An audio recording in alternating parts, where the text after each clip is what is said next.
इसका मुख्य कारण ये है कि हमारा स्टाफ पेमेंट 2 महीना से अंजुमन हॉस्पिटल का रुका हुआ है, डॉक्टर पेमेंट 2 महीना का रुका हुआ है, लैब पैथोलॉजी लैब का पेमेंट 2 महीना से रुका हुआ है, अल्ट्रासाउंड का पेमेंट रुका हुआ है, एक्सरे यूनिट का पैसा रुका हुआ है, जो यहाँ पर वेंडर सप्लाई देते हैं बहुत सारे इक्विपमेंट्स का, उनका सारा पैसा रुका हुआ है।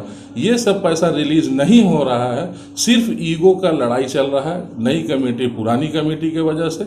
इस ईगो के लड़ाई के वजह से हॉस्पिटल क्यों सफ़र करे? हॉस्पिटल में 125 लगभग स्टाफ्स हैं, डॉक्टर्स हैं, तो उनका पैसा कौन देगा? हॉस्पिटल के जितने भी खर्च हैं उनका पैसा कहाँ से चलेगा? आज हॉस्पिटल बंद होने के कगार पर आ गई है और हम लोग एक डिसीजन लेने जा रहे हैं कि अगर 2 दिन के अंदर मेरा स्टाफ का यहाँ का सारा का खर्च का जो पैसा है रिलीज़ नहीं किया जाएगा तो हम लोग हॉस्पिटल में अब हाल इसमें हो गया है कि नया पेशेंट लेना बंद करेंगे, पुराना पेशेंट जो उनको धीरे धीरे डिस्चार्ज करेंगे, इमरजेंसी यूनिट खुली रहेगी। जिस दिन मेरा सारा स्टाफ पेशेंट यहाँ से खाली हो जाएंगे, हम इमरजेंसी यूनिट भी बंद करने जा रहे हैं। लेकिन चलाने में मुश्किल हो गया। जो भी यहाँ पे ओहदेदार हैं, सेक्रेटरी हैं, किसी को कोई लेना देना नहीं है। हॉस्पिटल कैसे रन करेगा, कैसे चलेगा, इसका लेकर के एक यहाँ मीटिंग हुआ था, जो अभी कमेटी है, उन लोगों से हमने बात रखी कि देखिए कैसे होगा, यहाँ का इतना पेमेंट बाकी है ये। तो उन लोगों का राय निकला कि जो डॉक्टर तारिक हैं, जो यहाँ के अंजुमन के सेक्रेटरी हैं, वो साइनिंग अथॉरिटी हैं, और एक राजा भाई हैं जो साइनिंग अथॉरिटी हैं, और एक ट्रेजरर हैं जिनका साइनिंग अथॉरिटी है। तो उन लोगों से बोला गया कि उनसे रिक्वेस्ट करके कि इन लोगों का पेमेंट रिलीज़ कर दिया जाए। तो आज से 3-4 दिन पहले हम लोग सारे 14 एग्जीक्यूटिव मेंबर जो अभी यहाँ के प्रेसिडेंट हैं, ट्रेजरर हैं, सारे लोग डॉक्टर तारिक के घर गए, उनको मनाएं, उनसे रिक्वेस्ट किए कि ये झंझट सब अलग बात कर दीजिए, सारे नई कमेटी पुरानी कमेटी के झंझट को साइड कर दीजिए, सबका पेमेंट कर दीजिए। डॉक्टर तारिक ने कहा कि हम साइन कर देंगे। हम लोगों ने बोला कि कल आते हैं सब, हम आप लोग मिल करके हम लोग साइन करेंगे, स्टाफ का पेमेंट होना चाहिए। दूसरे दिन डॉक्टर तारिक नहीं आए, जिनके वजह से बहुत दिक्कत हुआ। फिर हमने उनको फ़ोन किया, एक दिन में 3 बार फ़ोन किया कि तारिक भाई क्या डिसीजन हुआ, स्टाफ लोग का पेमेंट कर दीजिए, डॉक्टर्स का पेमेंट कर दीजिए। तो उन्होंने कहा कि मुझको हिसाब चाहिए। तो हम बोले कि आप अंजुमन इस्लामिया के सेक्रेटरी हैं और ये हॉस्पिटल आम आदमी का संस्था है, कोई भी आदमी हिसाब ले सकता है। आप क्या को आइए हॉस्पिटल में बैठिए, हिसाब लीजिए और जो आप जिनका पेमेंट है वो पेमेंट रिलीज़ कर दीजिए। तो वो बोले कल हम आएंगे। दूसरे दिन हमने फिर उनको फ़ोन किया कि आप नहीं आ रहे हॉस्पिटल, आइए।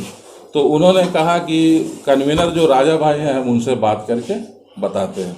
हमने राजा भाई को भी फ़ोन किया कि राजा भाई चेक को साइन करने में क्या प्रॉब्लम है, स्टाफ का पेमेंट करने में, डॉक्टर्स का पेमेंट करने में क्या प्रॉब्लम है? बोले हमको कोई प्रॉब्लम नहीं है, अड़चन तारिक भाई लगा रहे हैं, डॉक्टर तारिक अड़चन लगा रहे हैं। हम उनको बहुत रिक्वेस्ट कर रहे हैं, वो नहीं मान रहे हैं। तो हमने फिर तारिक भाई को फ़ोन किया कि तारिक भाई, राजा भाई तो बोले हम साइन करने के लिए तैयार हैं, आप लोग क्यों रिलीज़ नहीं कर रहे हैं? तो फिर उन्होंने कुछ एक्सक्यूज़ दिया। राजा भाई ने एक दिन का और समय लिया कि कल। क्या लगता है क्या वजह है? ये ईगो की लड़ाई चल रही है, ईगो की लड़ाई चल रही है। इस ईगो की लड़ाई में जुड़े हुए हैं, लेकिन वो अब मतलब नौकरी से निकाले जाएंगे, नौकरी छोड़ने वाले हैं बहुत लोग। बहुत सारे डॉक्टर्स यहाँ से जाने के लिए तैयार हैं, बहुत सारे नर्सेज अपना सेकंड लाइन तैयार कर ली हैं। तो ये हाल हो गया। अगर हम लोग बंद नहीं करेंगे तो खुद बंद हो जाएगा हॉस्पिटल। कोई भी आदमी मैडम, चाहे हम हो, चाहे आप हो, चाहे कोई, बिना सैलरी का काम नहीं कर पाएंगे। कितने महीने हो गए?